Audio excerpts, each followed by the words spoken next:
Yeah, moving on. Last week, tragedy in the comedy field. I didn't see this coming. I didn't know anything about it, but obviously people close to him have been aware of it for quite a time. It's an illness he's been suffering from. Of course, I'm talking about Sean Locke, who tragically died last week from lung cancer.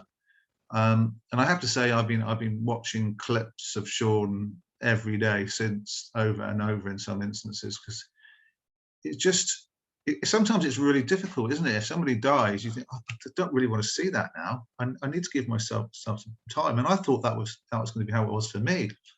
Actually, I found it really useful, really helpful to just keep watching him and over and over. And in some clip, I watched one this morning, another clip, he was obviously quite thin, and the illness was starting to really take hold. But I don't know, I just think that he will be, and I'm hoping he will be appreciated in years to come in the same way as I've said to you, the Lenny Bruce, George Carlin, etc. Because I just think that he had that capacity to tell a story. It's like Harry Hill said it. Harry Hill said that, people would come from the dressing rooms if they were on the same bill as him. They come from the dressing rooms, and he's one of the only people he's ever seen. And the other comics are saying the same thing: to stand at the side of the stage and to watch him perform.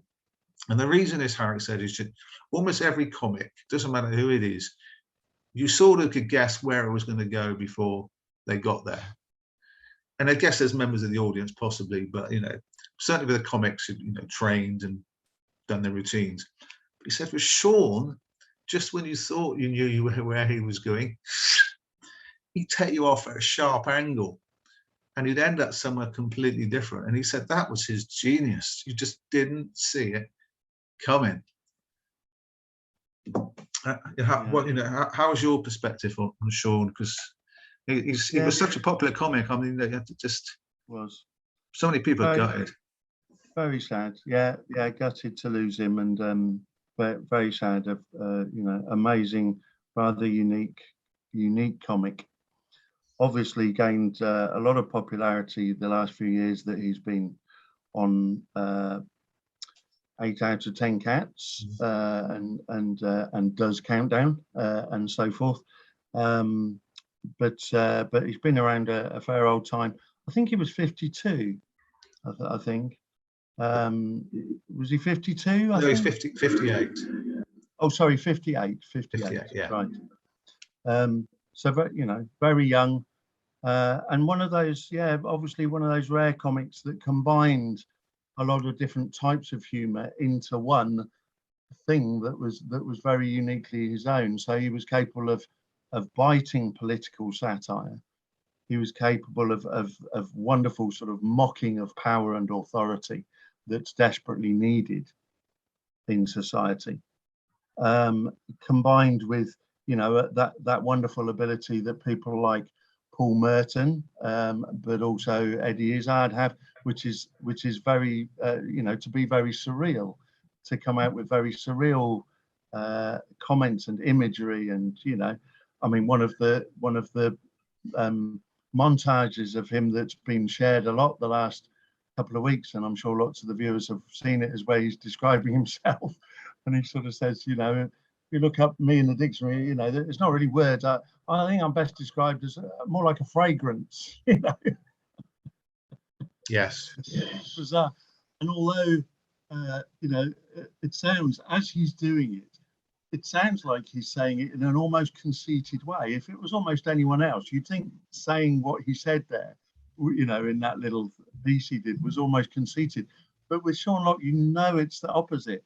That it's sort of amusingly self-deprecating, and that we can all laugh with him saying that, because it's so ridiculous and surreal. But yeah, I just, and I love people that are very surreal with their comedy, and just take you to places that other standard comedians wouldn't. That they don't have laugh lines. That one-liners and jokes as such. They just have these extraordinary hilarious stories told in unique ways. And he was, as I say, an important critic of those that hold power and wield it in a corrupt manner. And you know, for that we should always be grateful to him. So a huge loss to us all. Yeah, I too love his comics, or people who are self-deprecating and don't take themselves too seriously. And on 8 out of 10 Cats, there was one, you know, where they asked specific questions, and they talked about planning of funerals and what they liked at their funeral. And Sean, when it was his turn, he just basically said, I don't want a funeral. I just want people to fly tip me. Then when they're walking along a country lane, they just find me sprawled out over a hedge. You know, what all that? What, planning all that vanity? And yeah, and you're right, he made some real cutting points as well. There's one, I think, about somebody was on 8 out of 10 saying about how difficult it was to write for the Sun, and he just responded, what, morally? Yeah. You know, it's just great stuff.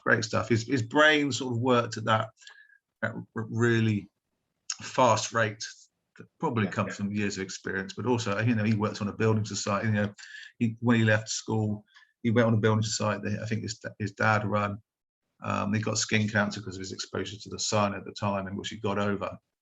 But I think if there's any place to learn, it's probably a building site, because you have to be so quick on your wits, don't you? Yeah. And there's another. So and let's come on to this as well. Just want to finish off, because he was perceived to be a curmudgeon. You know, he was perceived to be, but he, you know, they called him Grandad on 8 out of 10 Cats, or Jimmy Carr did. But the thing about Sean was, there was this brilliant story that I found when I was sort of researching for this, that was told by Toby Tarrant, who's a radio presenter. And I just want to, if you don't mind, I just want to play this, and then we can sort of just briefly talk about it at the end, because I think it was lovely. It's a really, really lovely anecdote, if you like, about Sean. I say there's an article on here with, you know, obviously the narrative and videos. That was it. Yeah, it was Lorraine Kelly. Remember Lorraine Kelly saying that her column in the Sun was the hardest thing she did, and Sean looked up, replied, "What morally?" Yeah. Anyway, there's that. And if you come down here, as I say, this is just a clip. It's called Sean Locke, an absolute legend. My only dealing with him is that he was an absolute legend, and they say you should never meet your heroes, but I'm very, very glad I did.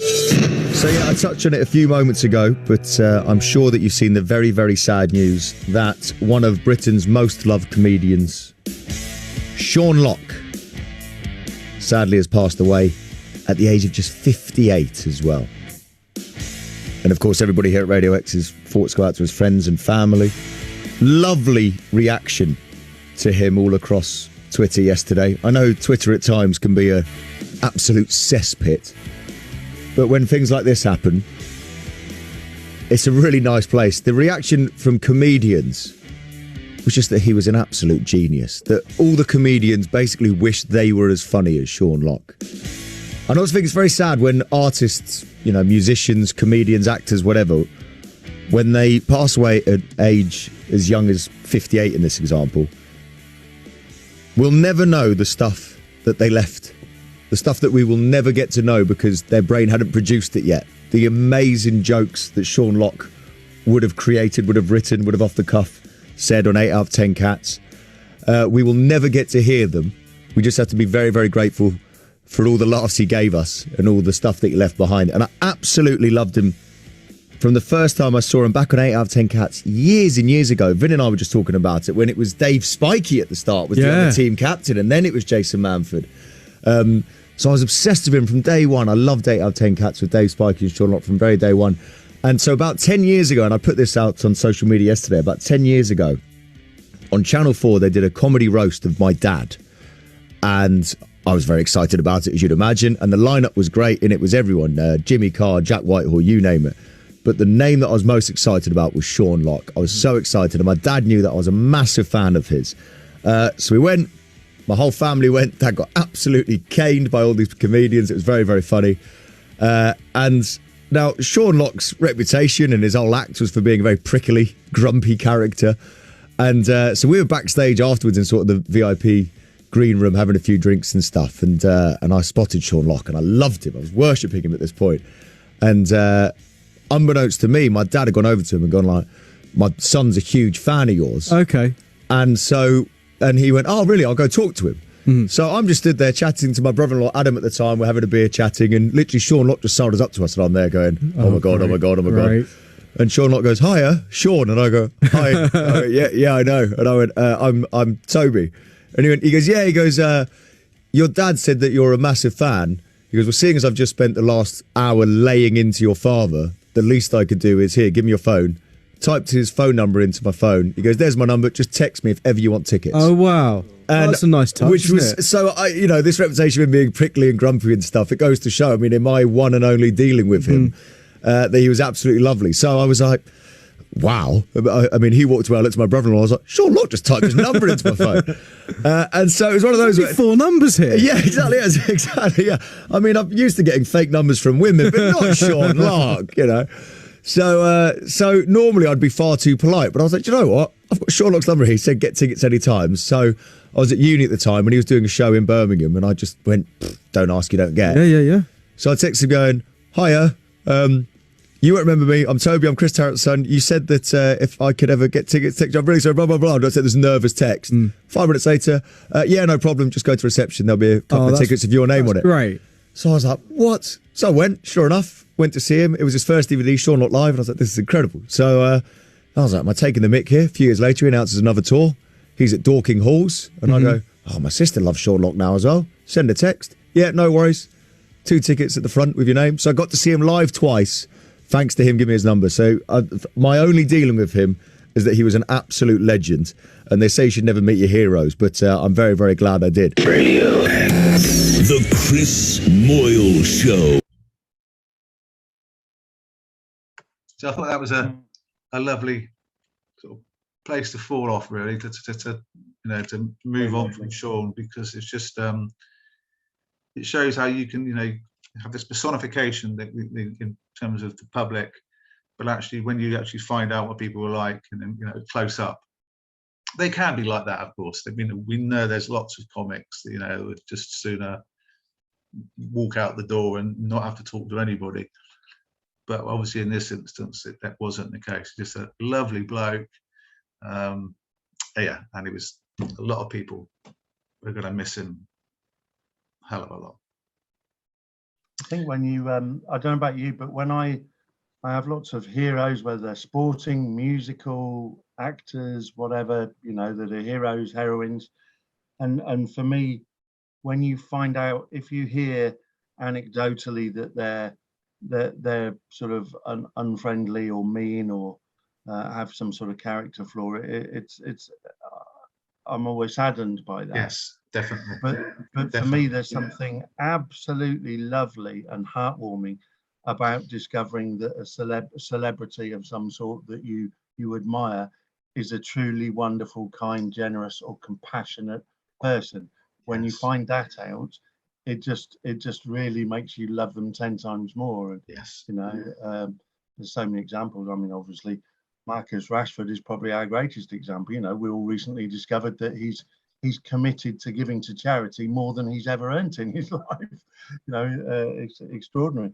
Yeah. As well as all the incredible things he's done so far. But yeah, lovely to know that you're very wealthy people that you often might idolize, that they're extremely benevolent with their money, but also that they're compassionate and decent as human beings.